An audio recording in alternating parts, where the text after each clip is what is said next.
At the tone, please record your message. When you have finished recording, you may hang up or press 1 for more options. 7 minutes, Stephen. 7 minutes it took me only today to get to the factory after FedEx dropped the package on the doorstep on a Saturday when it's not supposed to be delivered, and they left it there. So I get here, gone. I check the cameras. 2 minutes before I show up, some douche wizard takes it off the doorstep and rolls it down the street. Lens gone. So how about that, Stephen? 7 minutes it took me to get to the factory. 7! And it got 7 stolen minutes. in what, 5? 4 or 5 minutes after the package was delivered on a Saturday was the Tamron brand new lens, probably a pre-production or maybe not, stolen off the doorstep by some douche wizard who just walks right up, takes it off, like, well, this is my package. I'm just going to fucking steal your package, and then puts it on his cart and wheels it away. Hopefully he's got a Z camera to put it on. Yeah. And so when I was pulling, like, one, we're not supposed to get packages delivered on a weekend. Yep. That just doesn't make any sense. Why is Express? I think what probably happened is it was probably supposed to be delivered on Friday. The day before, yeah. And the guy failed because a lot of these drivers are failures in life. Just going to say it. A lot of them. Are these, by the way, like subcontractors and they don't actually work specifically for FedEx? Because this was a plainclothes FedEx driver. If it's express and it was supposed to be express, then it doesn't make any sense that was coming express on a weekend. Yeah. It wasn't meant to be sent on a weekend. So I don't understand. And believe me, there's good drivers out there that get paid, that do a great job, and I will tell them they do a great job. Sure. And this guy, you saw it on the video. How did he put the box down, Stephen? He basically just dropped it from, holding it 3 feet above the ground. Just literally dropped it. Not gently put it down, just dropped it. Opened his arms, dropped. That's right.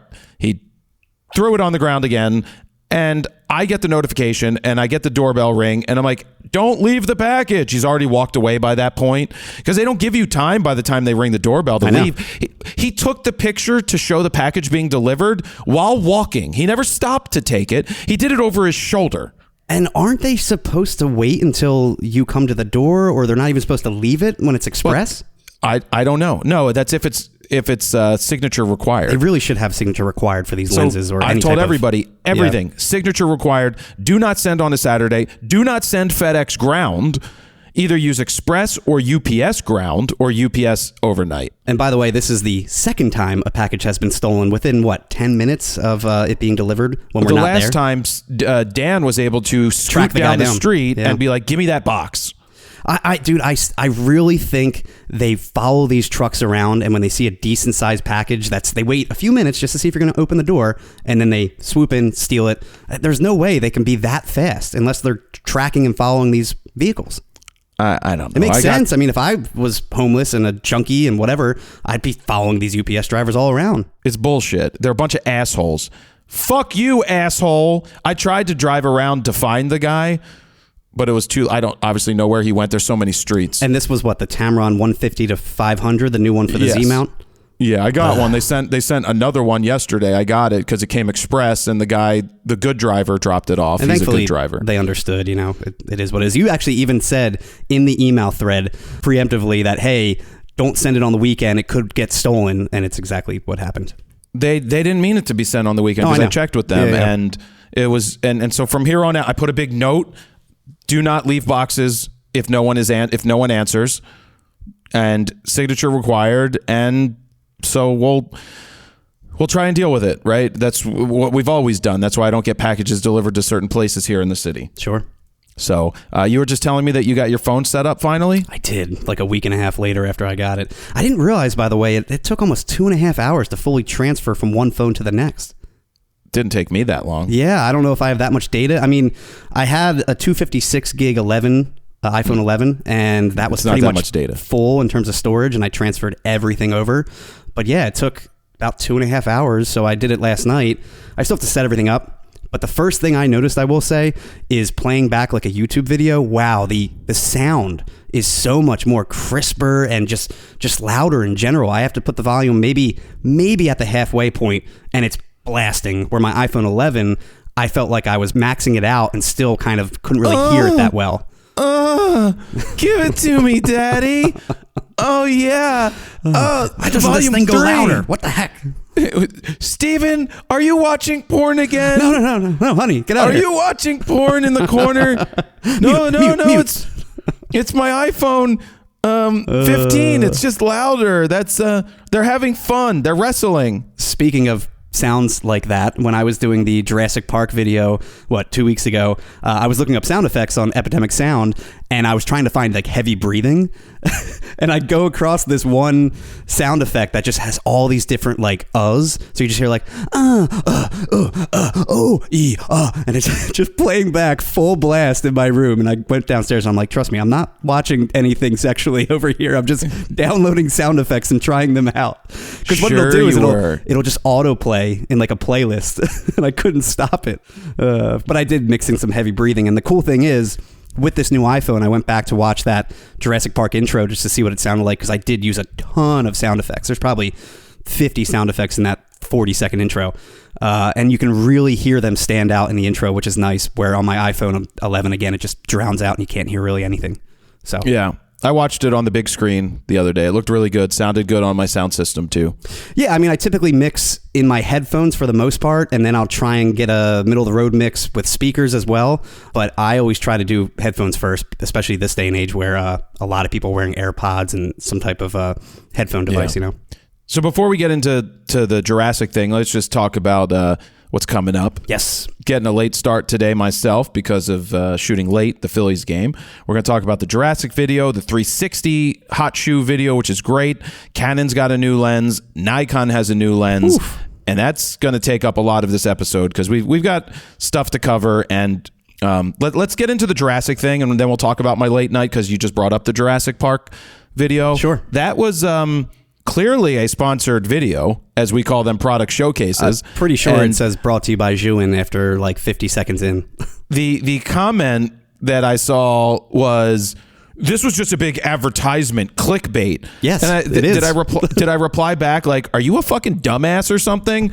Because if you watch the video, like the first 35 seconds is an awesome cinematic look that has nothing to do with the sponsor, right? It's just showing you an awesome cinematic thing. And then before I come in with Jared Polin from photo.com, it's big on the screen. It says, this video is brought to you by Juin. I made their logo huge. I made it, clear as day that this is a sponsored video. Here's 4 seconds saying it's sponsored, and let's start the video. So if you want to tune out, now's the time. But the thing too about these sponsored videos, I don't want to harp on it again because we've talked about it many, many times, but we try to do something cool and mix that into the actual showcase of this new product. Instead of just doing a straight up 10-minute video, hey, here's how the lights work, stuff like that. We tried to work in a real photo shoot and a challenge, and then obviously talk about the light throughout the entire video. So yeah, I get it. Like, it's a sponsored video at the end of the day. It's straight up like an advertisement for the most part about the light, but we tried to make it cool and watchable and visually appealing by shooting a freaking Jurassic Park scene. Yeah. So grow up, you babies who complain about dumb shit. But speaking of that video, though, if you guys can watch it, if you haven't already, it unfortunately pretty much flopped on us. It was very hard to find titles, and we called it what it was, and it just fell hard right away. Yeah, just one of those that doesn't do well. I mean, it's if it doesn't have gear in the title, which I ended up changing it to put gear in the title, by the way. We changed it like 4 times, I think. Yeah, sometimes it dies, and that's the nature of YouTube. This is the game of YouTube. You see it on every channel. You'll see big channels that have stuff that doesn't do well for some particular reason. If it doesn't hit that recommended feed, it pretty much flops. But I also think that the recommended feed is going to subscribers' homepage. Correct. But what we noticed this with the my 360 video that I put out with the 360 camera in the hot shoe at the Phillies game, which is a fantastic video. If you haven't seen it, it's in 360. That was Steven's idea. He did a little test when I gave him footage from my chest and the 360 camera. Basically, when a team wins a series in baseball, they come in together around the pitching mound and they celebrate. I thought it would be cool to put the 360 camera in the hot shoe just to document it. And then Steven took that footage, did a test, and was like, this is pretty cool. And I was like, this is awesome. Well, because I just happened to watch the clip in the Insta360 Studio app, which you can pretty much view in 360 and everything. And I'm just like, this is awesome, just raw. It's just a really cool firsthand POV look of what it's like to photograph on the field. I think we should just show it as is, uncut, raw, real. This is what it's like, guys. And it's a pretty amazing look when you're looking on your phone or the desktop or whatever it may be. You can completely scroll around and see what you were doing, what you were thinking, how you were interacting with people, telling you to move and telling you to give them space and all this kind of stuff. But it's another cool video that unfortunately didn't do well. And if you guys haven't watched it, please check that out. I think it's something that I've never really seen done before in the photo space. No, it's just great that we've seen the comments where people are like, I've watched this 3 times and moved the camera around differently each time. That's the cool part. I love the other comments where they're like, there's nothing special about that. I'm like, what do you mean nothing special? Not many people get to photograph a playoff MLB game on the field. Like, you get arrested if you tried to do that. Yeah. I don't know. I just thought it was a really interesting, unique look. Something that we've never done before. Steven, haters gonna hate. Haters gonna hate. And normally with 360 footage, we switch that into just standard 180 degree footage and zoom around the angle or whatever it may be. But this time we're like, you know what? Let's just make it 360. Again, you let the viewer choose where to look. Let's just play around with it. And it was pretty much a throwaway video. Luckily, it took me 30 minutes to put up. So. It's still disheartening when they don't do well. Yeah. But if you haven't seen it, see it. My dad loved it. He called me to tell me how incredible it was. A couple of other people that I know in sports were like, you just did something here that's amazing. Everybody's going to be doing this. Seriously. It was just cool. And I was able actually, I'm now holding up a print for Steven to look at. Oh, yeah. See, that is cool that you basically took a screen grab from the Insta360. This is like the tiny world look that you're showing me, which also I do love, but that got on my Instagram severely overplayed in like 2016, 17 when 360 first came out, the tiny world effect. Because that also, that's the other thing is like I was trying to think like, do we make it like tiny world? Do we just do 360 POV where they can spin around the camera? There's so many things you can do with 360 footage, and this is not an advertisement. It's just a really cool new format. Well, it's funny that people were watching it and like, I've never seen this happen. I didn't know YouTube could do this. YouTube did 360 in like 2016 when it was a thing, and it really didn't do well back then. No. So nobody really did it, and it just worked for this. But that picture, I did post it on my Instagram. That's a screen grab. Exactly. So that's a screen grab from the software, Insta360. Then I enhanced it one time in Lightroom, and then I printed it after putting like Thick or Skittles or something on it. And you wouldn't know that this wasn't taken with, the full megapixels. If you get really, really close to it, sure, you might see it, but just even at arm's length, sitting here, you can't tell, and it looks great. Speaking of, it not looking that good close up, the 360 footage gets completely crushed via YouTube, by the way. When it gets on YouTube versus looking at it natively in the Insta Studio 360 app, it's night and day. Like, it looks great in the app, and then it's like totally washed out and not detailed at all on YouTube. Yeah, I didn't think that was that bad when you put it into the highest res, like 4K or something. Yeah, and there's no 6K option either on YouTube, so you could go to like 8K, but I don't even know if they support 8K 360 footage at this point. The other issue was trying to mix in your desk footage, a normal two-dimensional, video clip, into a 360 timeline. I had to mess with that a lot with YouTube to see where YouTube defaults to, and it just defaults to the center of the frame. So as long as I shrunk down your angle to the center of the frame, it starts right then and there, and people don't have to. I really liked it. Now, I don't have a headset anymore that I use. I'm wondering if anybody has used a headset. I think it would be amazing to watch in a headset. It would be amazing if you just control it and watch it, because it would look awesome. I think someone commented that they watched it on a VR headset, and they had to like stand up because it was that amazing and like look around and feel like they were there. Everybody I've shown it to on my phone, they don't get it. And then when it cuts to the running on the field, they're like, and I look up and the fireworks are going off, they're like, holy shit, this is amazing. I just love that the phone defaults to like the gyroscope or whatever in your phone. So when you're moving the actual phone around in real life, it's moving it around in the field. It's controlling the angle of view. Yeah. So that was definitely unique. And if the Phillies win tonight, I'll put it on the hot shoe again. Hopefully I don't get yelled at. And that's going to be an even crazier celebration on the field. It would be if they win, but we'll see. We're not going to repost it again because What's the point at this point? But you know, we're getting a later start today because I'm tired. Yeah, but it was a fairly early game, right? Like 9 o'clock. It was a 5:07 game. It didn't end till 8:23, 8:24, somewhere around then. But then you have to wait. You know, you pack up, then you have to go to the parking lot, and you know firsthand what it's like getting out of the parking lot. An hour to get out, yeah. So then I went to Morimoto. I went right to sushi, got there at 9:20. So I did get out of the park. It took me like 15 minutes, 20 minutes to just move out of the parking lot. It's not bad. And then I actually took 76. I went over the bridge into Jersey to then take 676 back over the bridge to go to Morimoto. It only took 16 minutes. It was much quicker than trying to go 95. Yeah. So I took a different way. I went and had dinner, and I didn't get home till 11 o'clock. And then I was on the phone with a friend with over an hour conversation with a lady, which is good. Oh, that's a good thing. Hello. It went. I was going to go to bed, but it was a long phone call. Oh, did you guys like talk all night? We talked for a while, Steven. Oh, that's cute. Yeah. Lady well, friend. I like talking on the phone.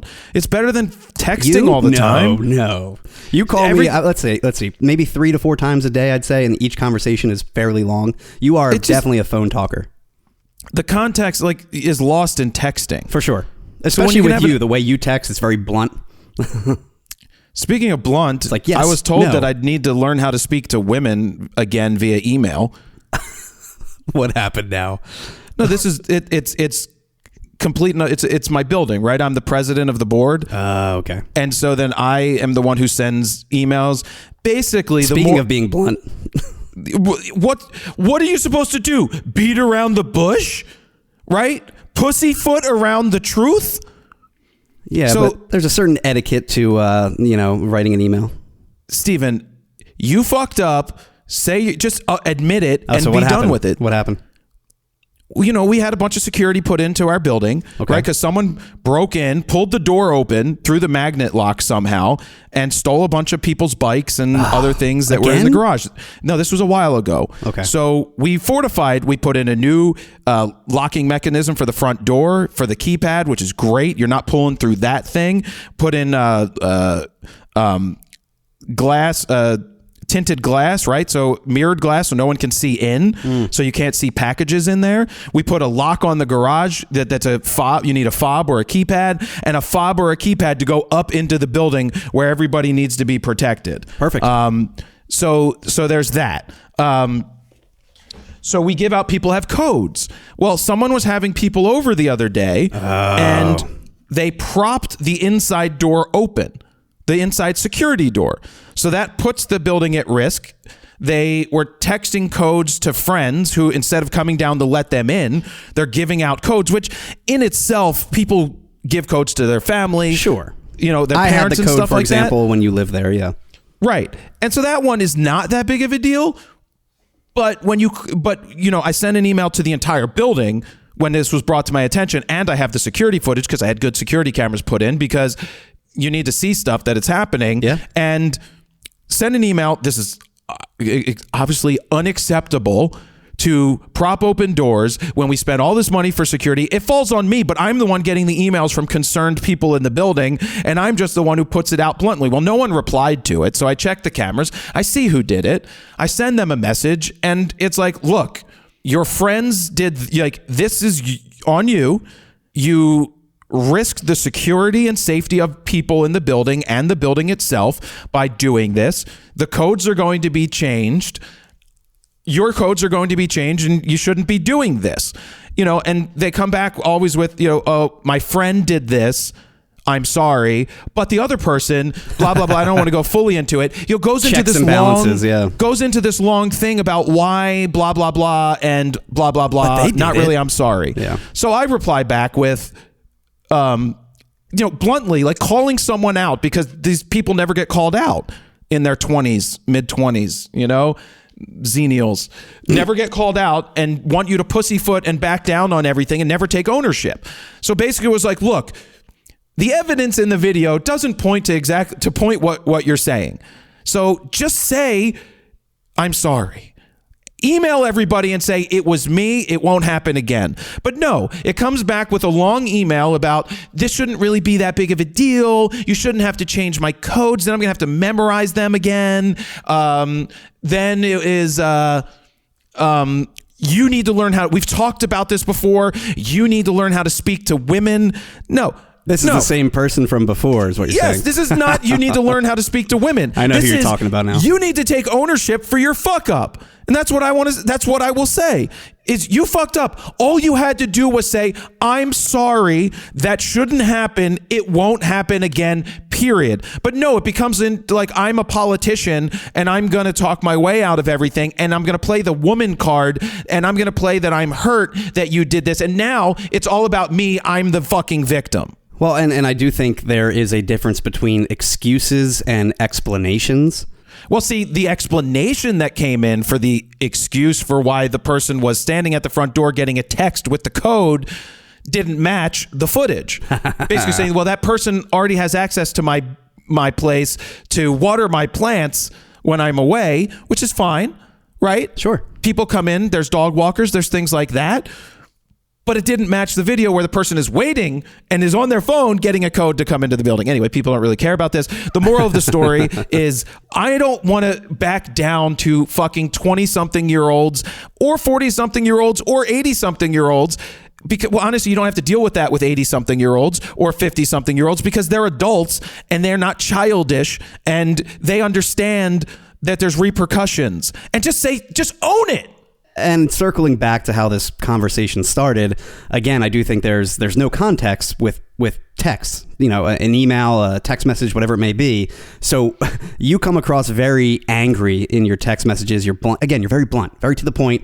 There's no punctuation. It's just like this, where a phone call could resolve all of that. And that's why I think you prefer being on the phone most of the time with people, because you are much better on the phone with explaining yourself and being a little calmer, where text, it comes across a little aggressive.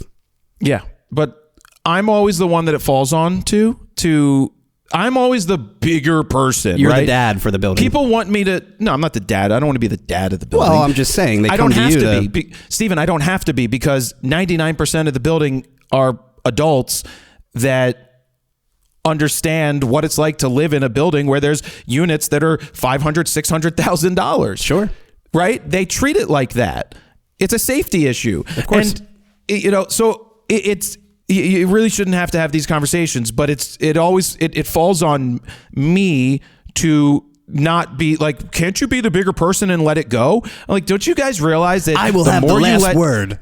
The more you let it go for these Xennials who just think they can get away with everything because they play the card like you're being sexist, you don't know how to talk to a woman. I'm going to talk to a woman, a transgendered person, a male, anybody All the same way. exact way. Yep. Because it's just the straight way. Can I say straight way? Direct way. It's just a direct way. Yeah. Right? It's direct. The best way to do anything is direct. You face it full frontal. No full emotion. Frontal. Direct.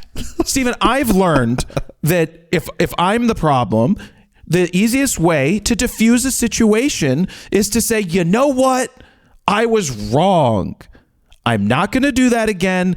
I fucked up. But I will defend myself to the nth degree if you fucking accuse me of something that I didn't do. Oh, I agree. And I've learned, after working with you for probably 10 plus years at this point, that it's best to just admit it right away. Just admit right away that, hey, I messed up. I'm sorry. That's on me. Let's move forward. Instead and have of a solution. Exactly. And then have a solution. Now that rarely happens, thankfully, knock on wood, yeah, it doesn't because happen I'm awesome at my job. But there's times where like, Dan, for example, will get a text message from you and then he won't respond. He'll call me and then be like, is Jared all right? Is Jared mad today? He seems really mad in his text message. It's just because the way he reads your text is like an angry Jared every time. I'm like, Dan, at this point, after working with him for 7 years, how do you not understand? That's just how Jared is. It's got me in trouble in school. Oh, I've gotten in trouble my whole life for being blunt. I mean, I grew up with my dad, so my dad is king of bluntness. Correct. You are your father, man. I am not, because I know I'm not. You're a refined version of your dad. Yes. Let's say that. That's correct. I've had to evolve from that stuff. Anyway, thank you for taking me off on a sidetrack and getting me pissed off about that shit. It's not. I didn't know you were going to go on a tangent about that. Yeah, whatever. whatever. So that's what I woke up to partly this morning. Good morning. But I had to get on I did another call right before this for a big project that I've been working on for 2 years. And you know me, I don't come out and be like, guys, big things coming. Big things are coming. I despise, you guys will notice this, that there's people that post stuff and they're like, major things are happening, and then nothing ever happens. And you're like, well, what happened to that major thing? And then they always do it.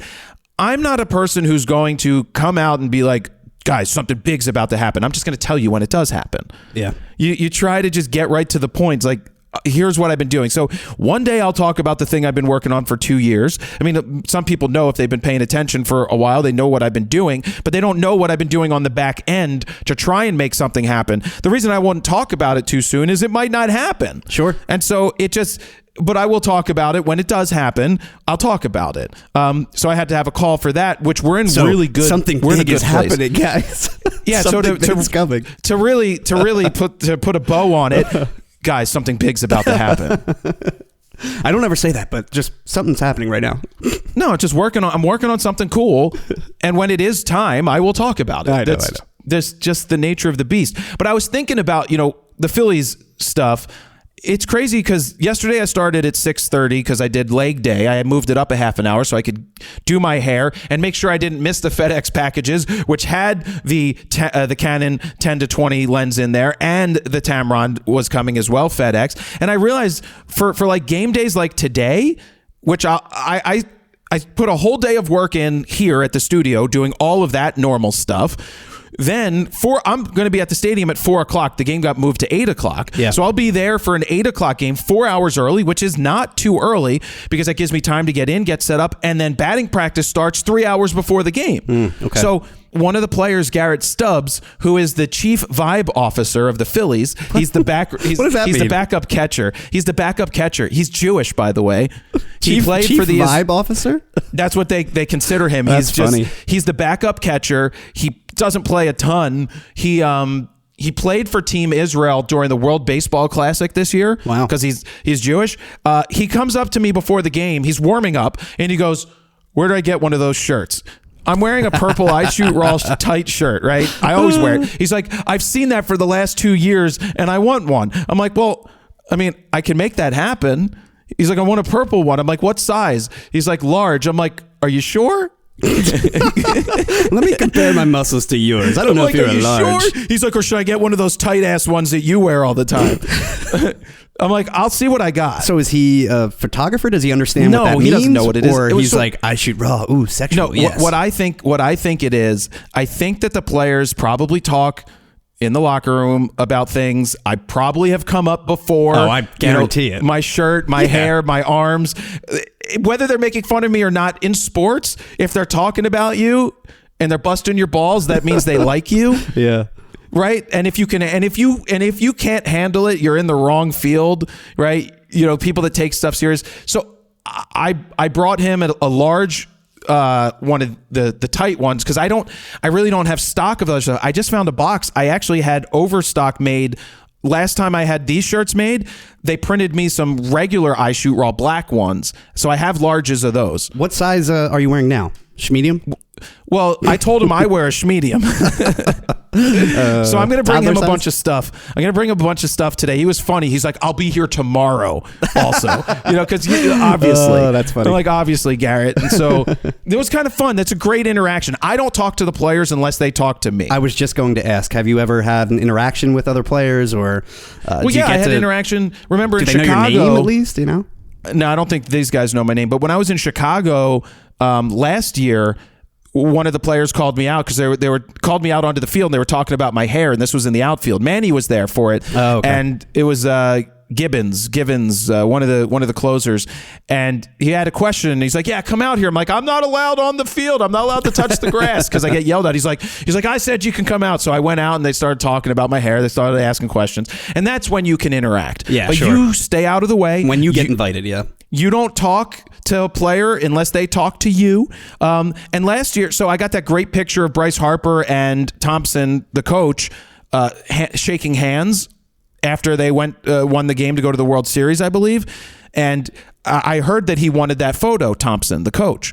So I had the photo framed, because what's the point of giving someone a printout, right? An image. They want it framed. So I did it. I paid for it. I had a red frame. It looked great. I gave him one of the books, one of the Printique books. There's a code for Printique. Now that I bring that up, let me pull that up. Let me pull Those up my codes person. are always great. They're like 20, 25% off, right? They're 20%. This is 20% off. It ends 10/14. It's well worth it. Oh, so you should still have a day to do this. The code is Festival20. FESTIVAL 20, all one word, to get 20% off. That's on sale at printique.com. So anyway, you save, if you spend $100, you're saving $20. It's well worth it.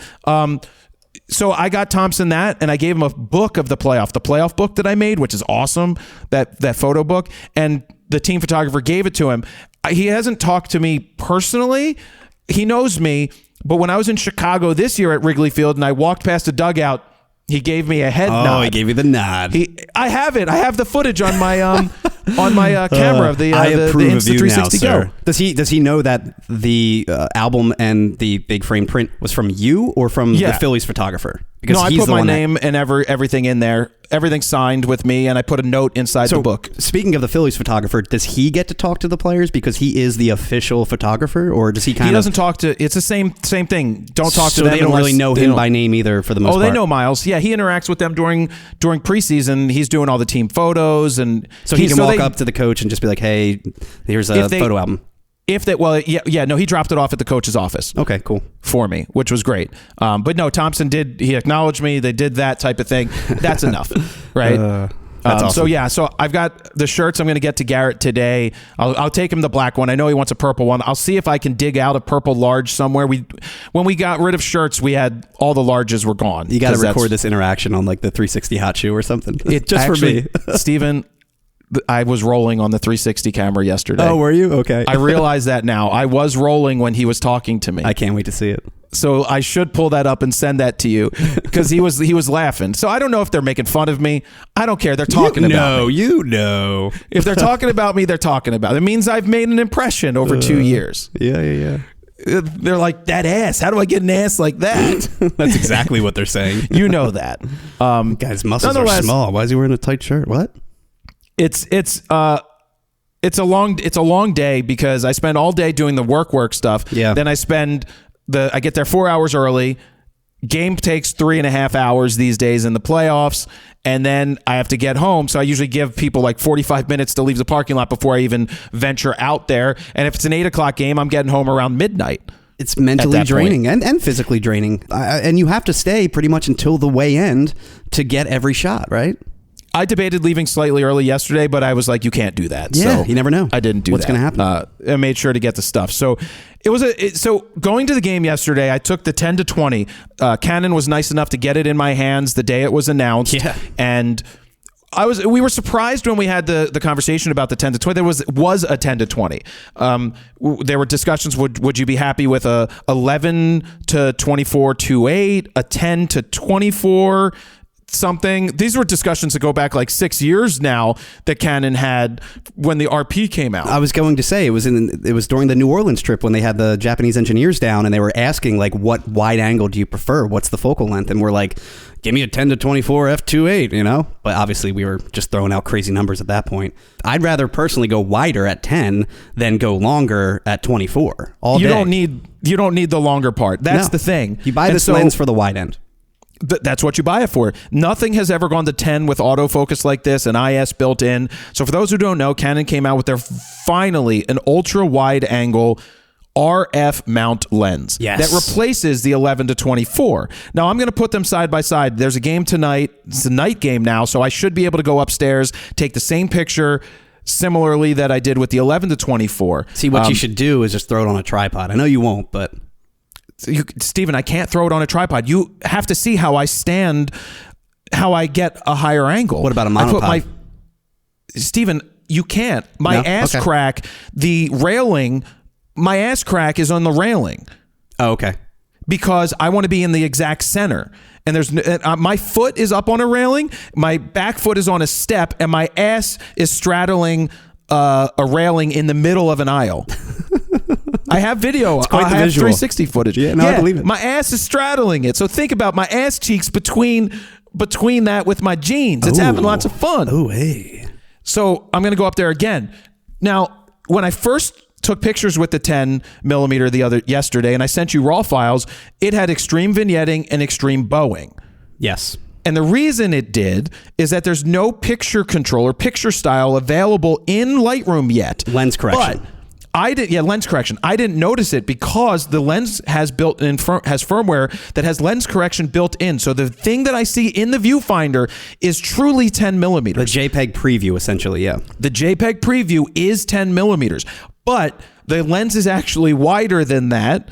In our opinion, we don't know. Actually, we think it is because it's probably closer to like 9 millimeters, and then with correction, you're getting a 10 millimeter field of view. Right. So it straightens out. So here's what happens in today's day and age. Every manufacturer does this. And I will say back in the day when you were shooting film, lenses took forever to make because they had to be optically perfect out of the like literally when you take the picture, it's got to be perfect because you weren't doing corrections after the fact. But with the digital technology, they're able to make a smaller, lighter, less expensive lens, just the way the optics are today, where they design it, where they know that it's going to have vignetting and they know that it's going to have bowing, but they build in the lens correction so that it makes it usable and workable. Like we've seen it, for example, with the 20 to 70 f4 from Sony. They chose to go 20 opposed to 24, like your traditional 24 to 70. But without lens correction, you get serious crazy vignetting and everything at 20 millimeters. With lens correction, as it's meant to be shot with, it looks fine. And same with the 14 to 35 Canon. Looks terrible at 14 without lens correction because it has super hard vignetting. But with the lens correction, it looks pretty solid. And in my brain, I have it like, why is it cropping in? But Canon told us that it's not cropping. What you see, so when they advertise that it's a 10. Yeah. When they advertise that it's a 10 millimeter, that's with the lens correction. So you are getting true 10 millimeter. I discovered last night. Go ahead, Stephen. Well, and I was going to say, again, when you're looking through the viewfinder, you're seeing a certain corrected image. So when you're getting it back into Lightroom, for example, you're probably seeing an extra, I don't know, almost millimeter worth of stuff on the side of the lens that you didn't see in the viewfinder when you took it. So you're not losing anything because you didn't see it in the first place. No, but I have a tendency to like the extra space that I get. You like wide, and so like the picture that I posted yesterday, which I uploaded and should be in the Photo News Fix, is from up there in the stands, and you can see that there's extra. It's on my Instagram. It's not the one taken at night. It's the one taken during the day. So the picture that I posted that you can see on Instagram right now, you will see that there's the light stanchions to the back, and I actually got light stanchions on the edges of the frame that I didn't see were there. And so I did less lens correction than what would make it 10 millimeters. So Stephen, what we did is we took RAW and JPEG, and there is lens correction built into Lightroom that's for like a 14 millimeter to 14 to 35. So you can activate that. And then Stephen matched it. How did you end up matching and find out what the right parameters were? And it's still not perfect. It's just something to get by for now until lens correction gets applied and built into Lightroom and gets updated. So what I did is took your JPEG straight out of camera with the built-in lens correction on Canon, and then I compared that to the RAW file, applied the 14 to 35 Canon lens correction in Lightroom, and then adjusted that with the distortion and the vignetting sliders to try and get it as close as possible to the JPEG image. So just for now, we can get by with showcasing these RAW files from the 10 to 20, even though it's not truly what you're going to be getting when this lens comes out to the public, I guess. So I think we adjusted the distortion to like 120, the vignetting to like 20. It still does vignette pretty hard at 10 millimeters, I will say. I almost prefer more lens correction when it comes to vignetting, but it's all subjective at the end of the day. And I think we got it pretty close to looking like the JPEG. There's still some weird barrel distortion going on for sure, but again, it's good enough for now. Yeah, and when I have it on 0, it's crazy because I'm picking up an overhang. I have stuff framed really well. It is usable without the correction. I put 59 on the correction. I will say you're not really getting that rectilinear look, though. You're getting more of a curved look a little bit. It's not straightening out the lines as much as it should be. So but it's hard to tell on the stadium shot. Correct, because it's a round stadium to begin with. So that's the difference. Yeah. So, we're not, this is not calling out Canon in any which way. This is showing, because when I'm shooting the 28-70, any of the Canon cameras, when you import the files into Lightroom, lens correction is automatically on. It's checked, and you'll notice that your images end up having, they're like bright white, they're bright across the frame. But when you turn off that lens correction, I like that natural vignette sometimes, and I like the non-straightened look. I agree. There's definitely certain lenses, especially more of the prime portrait lenses like the 85-1.2 and the 135, where I kind of prefer the natural raw file. But the super ultra wide lenses, I do think lens correction is really needed, because to achieve that wide field of view, they really need to do a lot of digital manipulation in post. And again, this is not going to be a problem to anyone moving forward once this lens is available to the public in November. But for now, since lens correction is not out yet, we just have to deal with manipulating our raw files manually, basically. But it also doesn't mean that I'm going to use their lens correction. That's the point I'm trying to make, is that sometimes I turn it on, other times I just leave it off, because sometimes they do it to such an extent, and Stephen brought this up to me yesterday, where in the corners, it's brightened so much that it brings out the noise and the grain. It could be a full stop, in certain lenses, and it really does then become a noisy corner. Noisy corner. Jared, get in the corner, because you're so fucking noisy. Nobody puts baby in the corner. I got sent out of class so many times. Jared, go stand in the hallway. Jared, go to the principal's office. This one time, I got in trouble for something, and I didn't go to the principal's office. I used to help in the special ed class. You used to No, what? I was Help? not part of the special ed class, Stephen. You sure? Yes. I used to go in and help with the special ed kids with Down syndrome. I would assist. I don't know how, and this is like 6th grade. I would go and I would help there. Is that what they told you, that you were just helping?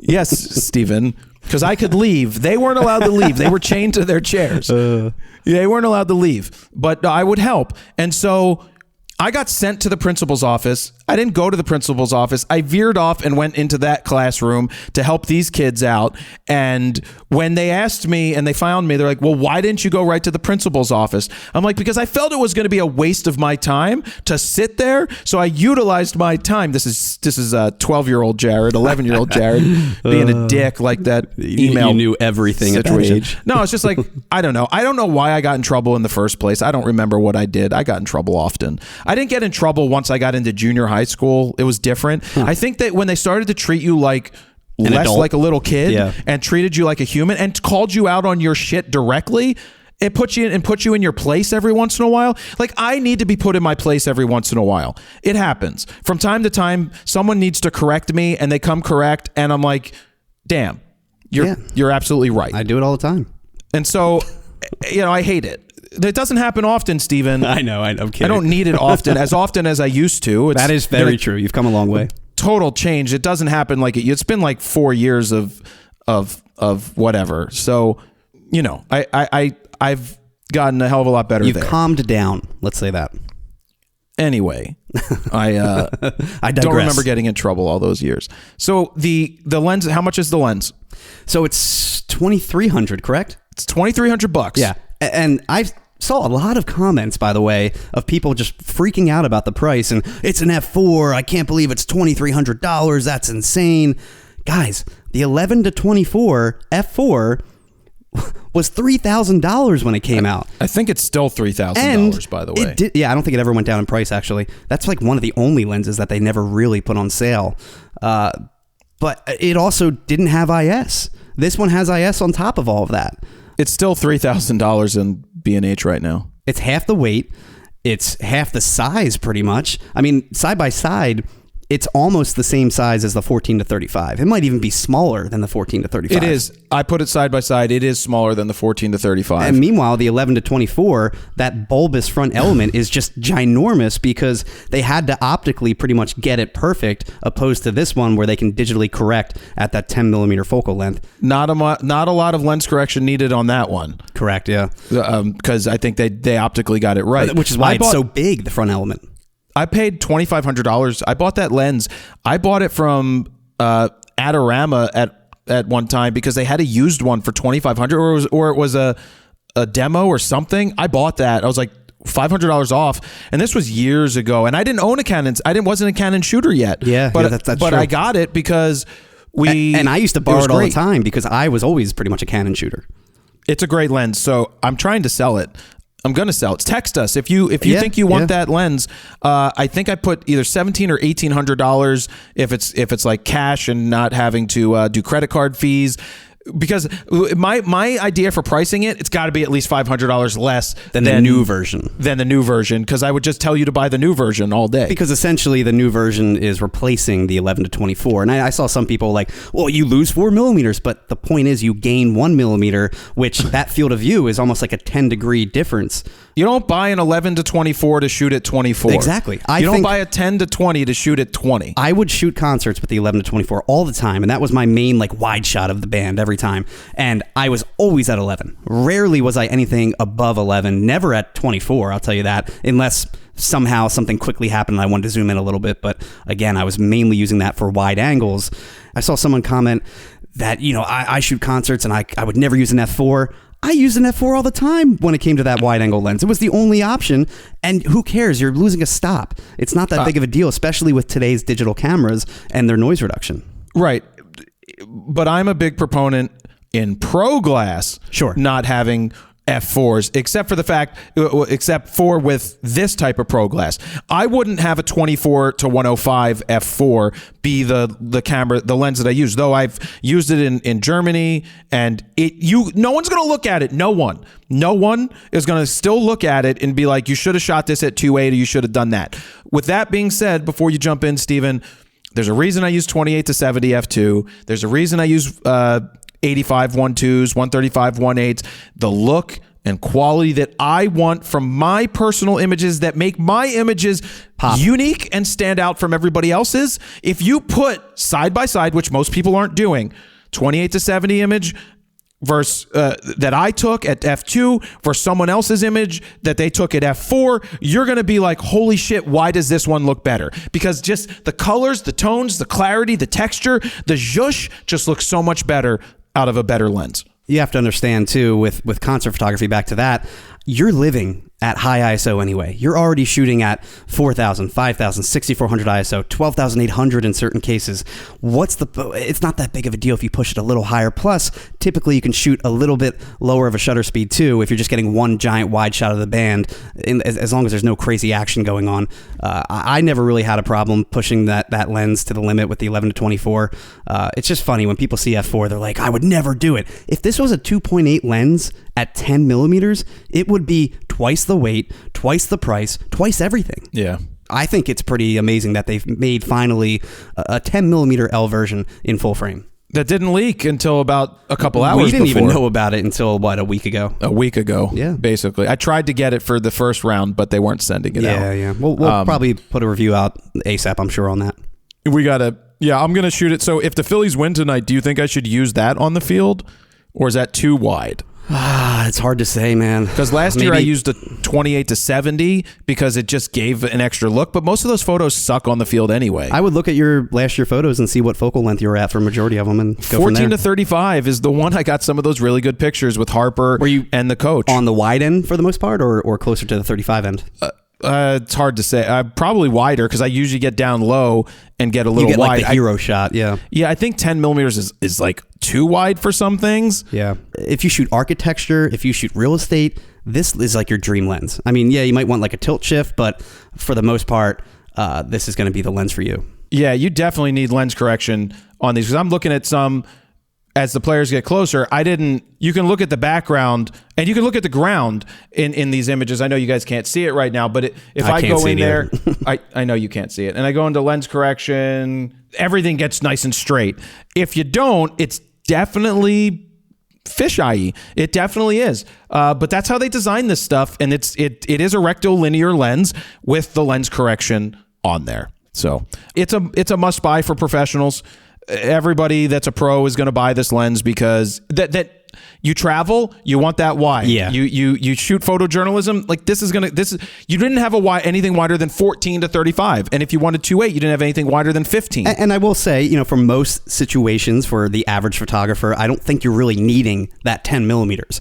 But if you're a concert photographer, if you're a real estate photographer, if you shoot architecture, that kind of stuff where you really need that extreme wide end, this is a dream lens for you guys. But I do think you could still easily get away with like a 14 to 35 for landscapes and stuff like that. I liked 14. So what the weirdest thing was them coming out with a 15 to 35. So that was basically replacing the 16 to 35, not a 14 to 24 or an 11 to 24. Which I'd rather have. But I was like, why didn't you guys just go like 14 to 30? Yeah. 2.8. What Nikon did. Right. Like, well, that wasn't a 2.8. That was an f4, was it? Right. But why didn't you go like 14 and take out a little, because they were basically replacing the 16 to 35? I was always jealous because, you know, we would shoot shows all the time side by side, and you had a 14 to 24 2.8, where I was always stuck with a 16 to 35, and that 2 millimeters is a big deal. Yeah. I know. Just ask your wife. Exactly. All right, let's move on to the last lens to talk about. Yeah. The Nikon 600-6.3.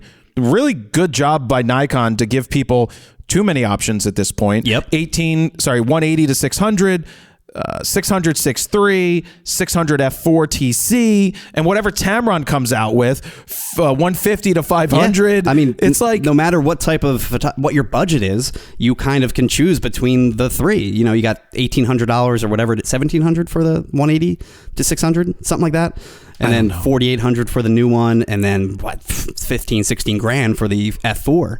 $15,500 for that one. I question, like, I'd probably take the versatility of the 180 to 600. Granted, is it a heavier lens? It's not going to be optically as nice. It's not balanced as well. It's not as, the first thing I said when I held that 600 6.3, I was like, wow, this is insanely light. It feels like a toy. I remember talking to the Nikon rep. I'm like, this doesn't feel like a 600 6.3. No, it's reminiscent of the 500 5.6 PF. Nikon has done a great job with these types of lenses. For sure. It's really for someone who is a birder. They keep pushing motorsports. I don't know how many motorsport shooters there are, but it's really for people that, look, they want something lighter than the 180 to 600. They want something that's not 15,500 because that's totally out of their range. And for birding and whatever, they think that this would be the best option at $4,800. They could see spending $4,800 on the lens, but not $15,500. And I mean, I like the versatility. I love the 200 to 500 that Nikon had. So Nikon had a 200 to 500 5.6. Then they had the 500 5.6. I'm like, well, shit, I'd rather have the 200 to 500. I don't think you're going to tell much of the difference. And isn't there a rumor that there's going to be like a 200 to 500 f4 from Canon coming for the RF line? That'll be a nice Canon. Lens. Canon, yeah. Weren't you just talking about Canon? I think someone talked about that. I haven't heard much about it. Canon rumors, yeah. Oh yeah, that was like 3 months ago. It was a while ago, yeah. 200 to 500. The rumor was 200 to 500, but without a teleconverter this time. Yeah. Because the old one was 200 to 400 with a teleconverter. I've heard from a lot of people that lens falls short a year after the version 1. With the TC. Yeah, the TC would come out of, like, optically Shift. It wouldn't be perfect, and then you start to get things that aren't sharp. I don't like the 200 to 400 look. I look at what these sports shooters are using with the 200 to 400. Yeah, it's versatile, except for the fact that everything looks bland and shitty at f4. And speaking of TC, by the way, I saw a lot of comments saying, like, well, why not just buy the Nikon 400 4.5 and throw a TC on there? It's an S line. It's much cheaper. You're going to get a 560 millimeter at that point with the TC. You're going to get close to that 600 millimeter range and close to that 6.3 aperture. But I just think TCs, you really lose a lot of sharpness from them. We've seen it. Yeah, I mean, these lenses are better with the TC, but also you have to then decide, when do I use the TC? When do I not use the TC? Instead of just, you have a 600, you shoot at 600. Now, I would never, people are like, with my 100 to 300 that I've been shooting, they're like, well, why don't you bring a 1.4 with that? Well, the reason is, if I'm shooting at 100 or 200 or 200 and some millimeters, that's the equivalent of 300 anyway. I'm going to f4 for no reason. Yeah. I'm not gaining much unless I shoot at 300, and then in that case, then I get the 1.4 extra to be whatever that's going to be. But if I zoom and I do anything else, it's basically, there would be no reason, because it would have just been better not to have it on at all. I've been loving that lens. I think I'm going to take it to Africa in place of the 70 to 200. Yeah, I mean, why 30 millimeters? You're gaining 30 millimeters on the wide end, and obviously you're going to be shooting more on the long end when you're in Africa, I assume. But I'll have a 28 to 70, right? So I could have a 28, like if I know that the animals are going to be closer, I could have the 28 to 70. All day. I could have the 85 1.2. I could have a 135. Well, I won't need the 135 as much because I've got the 100 to 300. Yeah, but 135, 1.8, you're going to get a much different look.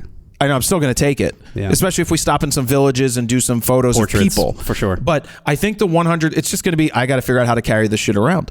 You're going to have so much gear. What was it? Was it last week when you were doing the Phillies game? I was with you like packing and you had, what gear did you have? You had so much stuff. I'm dude, like, I had all the lenses. How are you going to lug all this around? I rolled it. I took half of them out. I didn't bring a 70 to 200 yesterday. Didn't bring a 135. Didn't bring an 85 because I know they're not going to be used. There's no reason to use tighter stuff. So with Africa, I'm still figuring out. I'm figuring out what think tank bags I'm going to need to take. I've been talking to them. I got to take it all into consideration. But I think so few people have ever used a 100 to 300 in the sports world that I'm shooting in right now that they don't realize that it basically replaces their 70 to 200. You put it in comparison. You have your 400 next to you instead of having a 70 to 200 on a backup body. You have a 100 to 300 and that's what I end up using quite a bit. Yeah, makes sense. So with the Nikon 600, I took it to the zoo.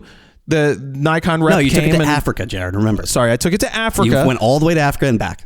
All the way to Africa and back real quick to shoot zebras and everything. I went to the zoo. I haven't read comments, so I don't know if people are be like, the zoo is a bad place. You actually shouldn't go to the zoo. For once, I don't think we really got those comments. Because in the past, I've been like, guys, I'm testing a lens. The best way for me to get eagles, flamingos, bears, lions, is going to Africa, tigers, zebras, buttholes of rhinoceroses, and giraffe buttholes. I think it was the giraffe's vagina. Is that what I photographed before and I posted it? I'm pretty sure it was the giraffe's vagina and I did a close. I'm like, guys, any guesses to what this is? And then I posted it. That's funny. The easiest way to do this is to take it to Africa or the zoo and get the pictures done and give you guys examples. And keep in mind, we only had a short amount of time to work with the lens. We only had, 2 days to edit it before it came out. I just hit that embargo date. Yeah, but, I put that comparison up between the 180 to 600, and I made it abundantly clear that these aren't shot at the same time in the same lighting at the same angles. And I do think that the 180 to 600 looked great. I think it looked slightly better at that angle. Well, because it looked like the angle that you shot the 600 on was slightly off compared to the other one. Tilted back. Correct. Yeah. So your critical sharpness is not going to be the same. And people were like, well, the 180 to 600 is clearly better. It's night and day. And it's like, guys, this was not a direct one-to-one comparison. You have to understand, we just went back in the archives, picked a similar looking photo at 600 millimeters with that lens and tried to compare it because that's all we have to compare it at this point. And the good news is the 180 to 600 is fantastic. Yeah. And if you're not going to spend $4,800, it's not even a question for you then. The 180 to 600 is super versatile. It's awkward to hold sometimes because it's not as balanced, but even though it's not part of the S line, I loved having the versatility of it, and 180 to 600 is great for those nature people, but it's heavier. So you just have to decide for you. It's just really wanted to give props to Nikon for having so many lens options. Their lineup is almost complete, but so many lens options so quickly. But 14 to 24 is their widest, right? Yeah. They never had an 11 to 24. They don't go any wider. 12 to 24 is what Sony has. I still do love that 12 to 24. That is a nice range. When that came out, I was pretty shocked. It's a nice range, but I do not. You know what? Part of the reason I probably didn't like that lens is I didn't have lens correction on, and it looked bowy because it really does in the middle. It has like this, and then a bow, and then this. Yeah, it was more like a wave in the middle of a frame. But I don't think that it correct. I don't know. I know that the Canon corrects in the viewfinder now, which I found interesting. They should all correct in the viewfinder though. So at this point, yeah. At this point, we live in a digital world, and so that I just think that's the way that these companies are able to build lenses quicker and better and less expensive is they utilize the digital stuff. And that's why you're seeing all of these focal lengths that we've never seen before in the past, because they can utilize the flange distance, the bigger mount, all of that, and especially the digital correction. Oh man! All right, I've had enough, Steven. I have to get started. It's 11:28, and I haven't started well, I mean, technically this has started, but I haven't offloaded my pictures from yesterday to finish looking at them. I haven't done any of my busy work. I was going to ask, how was the game overall, real quick? Did you feel like you got good stuff? I know you didn't really even look at them, but... Well, so I did quickly edit a Bryce Harper home run after it happened, that first home run where he stood there, and I posted that. So that was right before legendary. that, I'm shooting with the 100 to 300. I'm noticing when I'm shooting a little wider, the focus is getting a little distracted on the background. So I posted about it, and I did talk about it, that for the home run swing, it slipped to Bryson Stott in the background in the on-deck circle. But I don't think the home run swing, and this is legitimately, I don't think the home run swing is as important or as good as the staring into into the outfield while all of the fans had time to stand and yell and their arms are in the air. That is I have a million Bryce Harper home run photos. Sure. Right? They all look the same. Yeah. Because the bench isn't going nuts and the crowd isn't going nuts. In this case, you've got everybody going nuts. And he is staring in awe while everyone's going nuts, and he's just silent. No, that wasn't awe. That was more in your face. You, yeah, I know. Shortstop guy, for saying what you said. And the photo that came out Who got that picture? Yeah. This guy, hold on, give me a second. Because that photo is going everywhere today. Derek Hamilton, I believe he shoots Nikon. He was out in center field. So basically, if there's extra photographers needed, they bring them in and they put them in places where the regular photographers, you can't go. Yeah. You can't get to. Not go. You can go there, but you can't get there. Like I debated, do I go to a different space? I didn't because whatever. I want a certain area. But he was out in the center field area. So when Harper touches second base and is staring at the shortstop, this guy bangs out the image, and that is the picture that's turned into a million memes today in the city. The question is, did he know about the rivalry before? Absolutely. Okay. I wasn't sure if this was just a lucky shot of him just tracking Harper running the bases. Well, he was tracking him, but he was hoping to get that shot, basically. Maybe. I mean, I'll ask him. I can ask him today. But usually you track the player around and you're looking for something to happen. Mm-hmm. And he stayed on it probably because when you know the sport that you're doing or you know the event, this is not just sports and anything. If you understand what's going on in the game or in the event that you're shooting, then you know something happened and you're gonna be on the lookout so that you react to it. Sure. I'm happy with that Bryce shot. Oh, and I got the second homer. And then he came up to bat the next time. I got that Crushed one better. It again. Yeah. I actually updated the firmware in that camera to 1.51 or 5.2 in the R3s. And I felt the focus was a little different. We wanted to make sure the 10 to 20 was compatible with the latest firmware update and everything. Because you were behind at like 1.2 or something? I was at 1.2, but I don't like to update it too often, really, with the Canons because I don't think it's necessary. Well, and we've seen that one time where they had to roll back the firmware update, and that was a big deal with the R5, I think. Yeah, it was a big... And the R3, they did it once too. Yeah. So I did update them both. And then we were told that the firmware is in the lens, so the lens has the correction built in. All the stuff is in there. So it does make sense because they do. I keep forgetting that Canon also does firmware. I think they all do firmware updates for the lenses. I just never know about them half the time. Yeah, we rarely ever do it. So we got to wrap it because I got to go get lunch. I got to start working for the next 4 hours. I'll get work in before I go down to the stadium at 4 o'clock. Glad the game got moved to 8 versus 6. So now I can have the night game. Also with the night game, with the light, I'm at 1/4000th of a second, 2.8 at 4000 ISO. I just know those are my settings. So if you're shooting with the 10 to 20, you're still going to be at... No, 10 to 20 is going to be totally different. ISO, I guess. No, 10 to 20, I will not be that high. I don't need a fast shutter speed with 10 to 20. Because you're not going to be shooting really the game itself. No, I'm going to be shooting... I'll be at like 1/400th of a second at 6.3, focused on the mound right in the middle, and at ISO like 2000 or something. You're talking about the wide stadium shot, right? I'm talking about the wide stadium shot. You could be at like 1/100th of a second. No, I could, but my heart's beating. I might shake a little bit. Yeah, but because I'm in an awkward position. IBIS, all of that, right? Coordinated IS. So I have all that, and I'm waiting for the fireworks. Oh, and some dick fuck. I'm standing there taking pictures, and of course, someone has to walk up the aisle and bump me as the fireworks are going off. I'm like, come on, dude. That's why I shoot at 1/8000th of a second shutter speed. Yeah. So anyway, RAWtalk episode 72. I'm going to wrap it. Is that okay, Steven? Let's do it. Remember, always wrap up, and that's how you do it. Jared Polin, FronosPhoto.com. See ya. Bye.